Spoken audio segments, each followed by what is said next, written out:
आज Kanpur press club में आयोजित प्रेस कॉन्फ्रेंस में 69,000 सहायक शिक्षक भर्ती में योग्य अभ्यर्थी को भी नियुक्त न मिल पाने के कारण प्रार्थनी प्रकाशना मिश्रा पुत्री प्रमिल कुमार मिश्र निवासी राजीव विहार नवस्था कानपुर ने कानपुर प्रेस में मीडिया की समक्ष अपनी व्यथा बताई है।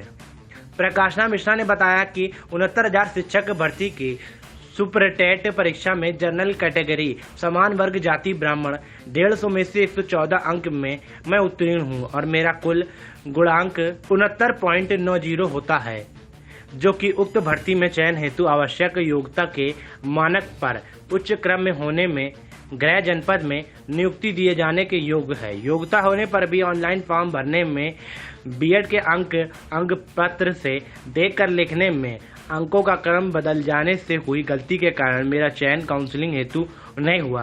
अंकों का क्रम बदल जाने से योग कम हो गया था, जो कि किसी प्रकार मेरे द्वारा अनुचित लाभ लिए जाने का अथवा बेईमानी पूर्ण कार्य सिद्ध नहीं होता है, वरन स्पष्ट रूप से माननीय भूल स्वतः सिद्ध है।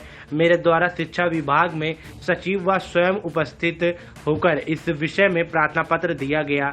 कोई जवाब नहीं मिलने पर माननीय उच्च न्यायालय में याचिका दाखिल करनी पड़ी, जिसमें माननीय उच्च न्यायालय द्वारा मेरा न्याय संगत पक्ष देखकर मेरी शैक्षणिक योग्यता को चयन हेतु योग्य मानकर फॉर्म भरने में हुई गलती को मानवीय त्रुटि होने के कारण संशोधन कर देने का आदेश किया गया। इस पद हेतु योग्यता के मानक में मैं शिक्षण योग्यता सभी प्रकार से चयन के योग्य है। मेरी कड़ी मेहनत से प्राप्त यह अवसर सरकारी उपेक्षा एवं अफसरशाही के कारण मेरे हाथ से निकल जाएगा तो मेरा पूरा जीवन और परिश्रम से किया गया प्रयास निरर्थक हो जाएगा। मैं इस नियुक्ति में देरी होने के कारण अत्यधिक मानसिक तनाव में हूँ। सरकारी कर्मचारियों की आपसी खींचातान के बीच यदि मेरा चयन बाधित होता है तो यह न्यायहित में नहीं होगा तथा सरकार के प्रति मेरा अटूट विश्वास को ठेस लगेगी। 69,000 शिक्षक भर्ती जो हुई है उसमें कुछ अभ्यर्थी अपनी मानवीय त्रुटि की वजह से बाहर कर दिए गए हैं, तो उनको मैं चाहती हूँ कि उनको ये जो है उनको नियुक्ति उनके मूल दस्तावेजों के आधार पर प्रदान किए जाएं। जैसा कि योगी सरकार योग्यता की पक्षधर है, तो उन्हें योग्यता के आधार पर उनके योग्यता का जो आधार है वो मूल दस्तावेज है, उसके आधार पर उन्हें जॉब प्रदान की जाए। और जैसा कि मैंने सुपर टेट जो निकाला था एग्जाम, सहायक शिक्षा भर्ती को जो एग्जाम हुआ था उसमें 150 में 116 नंबर मुझे मिले हैं।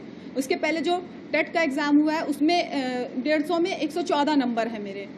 इतने अच्छे मार्क्स होने के बाद लेकिन मेरे बीएड में 70% मार्क्स जो मेरे फॉर्म भरते समय, ऑनलाइन फॉर्म भरते समय, वो 28% मार्क्स गलती से हो गए हैं।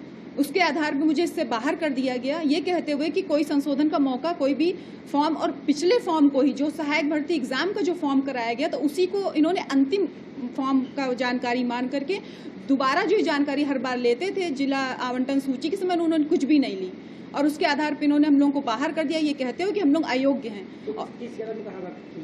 और इसकी शिकायत हम सचिव के पास जा चुके हैं इलाहाबाद में और महानिदेशक के पास लखनऊ में। इसके अलावा मुख्यमंत्री के पास हमने रजिस्टर्ड डाक भेजी है और इसके अलावा उप मुख्यमंत्री को हमने ईमेल किया है। इसके अलावा हाई कोर्ट में मैंने ऑर्डर किया अपने एडवोकेट की सहायता से, तो उन्होंने मुझे हाई कोर्ट का ऑर्डर है कि मेरे मूल दस्तावेजों के आधार पर मुझे उन्होंने योग्य माना है और इस आधार पे अभी तक ये जो ऑर्डर है उसको भी इन्होंने लागू नहीं किया और उस आधार पर भी मुझे नियुक्ति प्रदान अभी तक नहीं किया गया है। अब चाहते क्या हो? मैं चाहती हूँ कि इन्हीं मूल दस्तावेजों के आधार पर हमारे और हमारे जैसे जो भी अभ्यर्थी हैं जिनसे मानवीय त्रुटि हुई है उनको सबको नियुक्ति पत्र जो है प्रदान किया जाए। कानपुर से विशेष संवाददाता विपिन सिंह की रिपोर्ट, सहारा समाचार।